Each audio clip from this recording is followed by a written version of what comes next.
बिंदिया की शादी को साल भर हो गया, लेकिन मजाल है जो उसकी सास जया ने उसे एक दिन भी चैन की सांस लेने दी हो।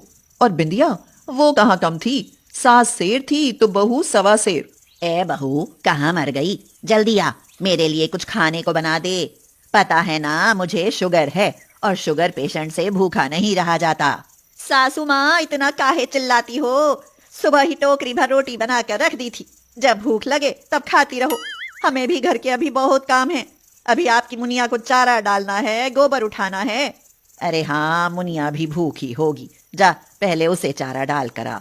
बिंदिया पूरे दिन काम में लगी रहती। आखिर में जया से चार बातें सुनकर खामोश बैठ जाती। अम्मा, एक काम करो, हमें एक बिजली की मोटर फिट करवा दो और चिटकनी लगवा दो। जब जो उन काम की जरूरत पड़े तब चिटकनी दबाए दी। कभी अपना खाना, कभी मुनिया का खाना। कभी हमारे खाने के बारे में सोचा है? हमें मोमोज खाए हुए महीना बीत गया, महीना। ओहो, ये मोमोज का नाम लेना तो मेरे लिए जैसे गुनाह हो गया है। सुनते ही मुंह में पानी भर आता है, और यहाँ है कौन जो मुझे मोमोज खिलाएगा? मोमोज ना हुआ, जाने क्या हुआ। मैं तो छू भी ना। भला कच्ची मैदा पानी पर पकाकर कौन खाए? हं, पेट में कीड़े पड़ जाएंगे, कीड़े। कीड़े पड़े मेरे दुश्मनों के पेट में, भला मेरे पेट में क्यों पड़ेंगे? जया जोर से रोते हुए बोली। मैं ही तो दुश्मन हूँ। साफ साफ क्यों नहीं कहती कि मेरे ही कीड़े पड़ जाएं? हे भगवान, क्या इतनी जालिम हुई बहू मेरे ही नसीब में लिखी थी। मेरा कार्तिक मजदूर आदमी है, तुझे रोज मोमोज खिलाए उतना नहीं कमाता। कार्तिक सब्जी का ठेला लगाता था। भविष्य के लिए बेशक ना जुड़ा हो, लेकिन रोज की दाल रोटी सुख से मिल रही थी। उसकी इस छोटी सी कमाई के ऊपर बिंदिया भी घर की रानी बनकर रहती थी। उसे मोमोज बहुत पसंद थे और वह मौका मिलते ही मोमोज खाना नहीं चूकती थी। ए बिदिया, अत्तानी किधर तो आ। बोलो जी, क्या हुआ? अरे फेरी लगाने कस्बे की तरफ गया था, वहीं एक मोमोज वाला दिखाई दिया तो तेरे लिए ले लिए। अब चुपके से खा ले, कहीं अम्मा ने देख लिया ना तो मुझे सुनाएंगी। आपने तो तबीयत खुश कर दी जी। आज तो हम मजे से मोमोज खाएंगे। जी तो करता है अम्मा को दिखा दिखा कर खाएं, लेकिन आप कह रहे हैं तो चुपचाप खा लेते हैं। बरसात का मौसम था। बिंदिया और कार्तिक बहुत खुश थे। उनकी 3 साल की बेटी खुशी और वो आराम से सोए हुए थे, लेकिन कहीं से आधी रात सांप काल बनकर आया और कार्तिक को डस गया। जैसे ही सांप ने डसा, कार्तिक की चीख निकल गई। बिंदिया जल्दी से उठी और लाइट जलाकर देखा तो सांप दरवाजे से निकलकर बाहर जा रहा था। बिंदिया चिल्लाई, अम्मा, अम्मा, जल्दी आओ, देखो तुम्हारे बेटे को सांप ने खा लिया है। जया हाफती हुई आई और कार्तिक को देखकर रोने लगी। वह चिल्लाई, अरे अरे, कोई बचाओ, मेरे बच्चे को सांप ने काट लिया है। बिंदिया को कुछ समझ नहीं आ रहा था कि वह क्या करे। जब उसे समझ आया तब उसने जल्दी से अपनी साड़ी फाड़ी और कार्तिक के कंधे में कसकर बांध दिया। मोहल्ले के आदमी दौड़े और कार्तिक को अस्पताल ले गए। कार्तिक की जान तो बच गई, लेकिन उसके एक हाथ और पैर ने काम करना बंद कर दिया। बिंदिया, मैं तो अपाहिज हो गया रे। अब तो मेरी जिम्मेदारी भी तेरे सिर आ गई। अब तुम क्या करोगी, कैसे संभालोगी हम सबको? हम सब संभाल लेंगे जी, आप बिल्कुल चिंता न करें। आपकी जान बच गई, हमारे लिए तो ये ही बहुत है।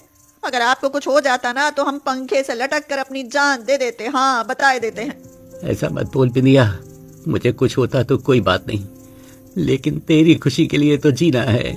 कुछ दिन तो बीत गए, लेकिन जैसे ही घर का राशन पानी खत्म हुआ तो जया की बड़बड़ शुरू होने लगी। अगर 4 पैसे बचाए होते तो आज बुरे समय में काम आ जाते। जुबान ही इतनी चटोरी है, रोज रोज मोमोज चाहिए होते थे तो पैसे बचते ही कहाँ से? बिंदिया गुस्से में बोली, हाँ हाँ, जैसे सारा बैंक खाता हमरे मोमोज ने ही खाली कर दिया।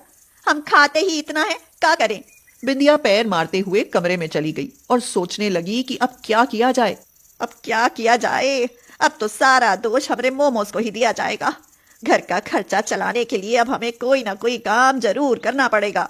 तभी उसके दिमाग में मोमोज को लेकर विचार आया। वह सोचने लगी, क्यों ना हम भी खुद मोमोज बनाकर बेचें? अरे बेचे क्या, बेचेंगे ही। अब जया पर्दा जी को दिखाएंगे कि मोमोज कितने काम की चीज है। बिंदिया के पास सिर्फ कार्तिक का ठेला था और कुछ नहीं था। मोमोज के सामान के लिए कुछ पैसे तो चाहिए ही थे। बिंदिया के पास कोई प्रॉपर्टी तो नहीं थी, बस एक भैंस थी, मुनिया। उसने बिना जया की इजाजत के भैंस बेच दी और सामान खरीद लाई। जया 2-4 दिन बिंदिया से मुनिया के लिए लड़ती रही, लेकिन फिर शांत हो गई। उसे ठेले पर काम करते हुए देख जया बोली, अरे अब ये सब क्या कर रही है बहू? अब हम कहेंगे तो आप चिढ़ जाओगी अम्मा। अरे मैं क्यों चढ़ूंगी? तू कुछ भी बना मेरी भला से। हाँ, घर में चूल्हे चौके का काम तो कुछ है नहीं, ये ठेले पर चूल्हा जलाकर न जाने क्या गुल खिलाएगी। अरे अम्मा, घर में कुछ होगा तभी तो चूल्हा जलेगा, इसीलिए हम मोमोज बना रहे हैं। अब यही बनाकर बेचेंगे। हाँ, तेरे मोमोज कौन खरीदेगा बहू? कौन नहीं खरीदेगा अम्मा? देसी बहू के देसी मोमोज सब खरीदेंगे। चाइनीज मोमोज तो सब खरीदते हैं, अब देखना देसी मोमोज क्या गजब ढाते हैं। मैं भी देखती हूँ कि क्या गुल खिलाते हैं तेरे देसी मोमोज। हाँ, अब तो बिंदिया को सनक थी कि उसे अपनी सास की नजर में कुछ करके दिखाना था, और वो भी देसी मोमोज बेचकर। उसी दिन से ही उसने मोमोज बेचने का काम शुरू कर दिया। उसने ठेले पर बोर्ड लगवा दिया जिस पर लिखा था, देसी बहू के देसी मोमोज। हैं? देसी बहू के देसी मोमोज? ऐसे मोमोज का तो कभी नाम भी नहीं सुना। हमारे गांव में आपको देसी मोमोज ही मिलेंगे भैया। एक बार खाओगे तो बार बार खाने आओगे। एक बार खाकर देखोगे तो उंगलियां चाटते रह जाओगे और चाइनीज मोमोज खाना भूल जाओगे। हाँ, अरे कहने से क्या होता है, खाकर देखेंगे तो ही तो पता चलेगा। अब सारी बातें छोड़ो और देसी मोमोज की एक प्लेट लगा दो। ग्राहक को बिंदिया ने मोमोज दिए। उसने जब मोमोज खाए तो हैरान हो गया कि गांव में भी कोई इतने स्वादिष्ट मोमोज बना सकता है, और वो भी गांव की बहू। मान गए बहू, देसी बहू और देसी बहू के मोमोज बड़े ही गजब हैं। हम ना कहते थे भैया कि हमारे मोमोज हैं ही बड़े गजब। बिंदिया के देसी मोमोज गांव में खूब बिके। बिक्री से 4 पैसे आए तो घर में राशन भी समय से आने लगा।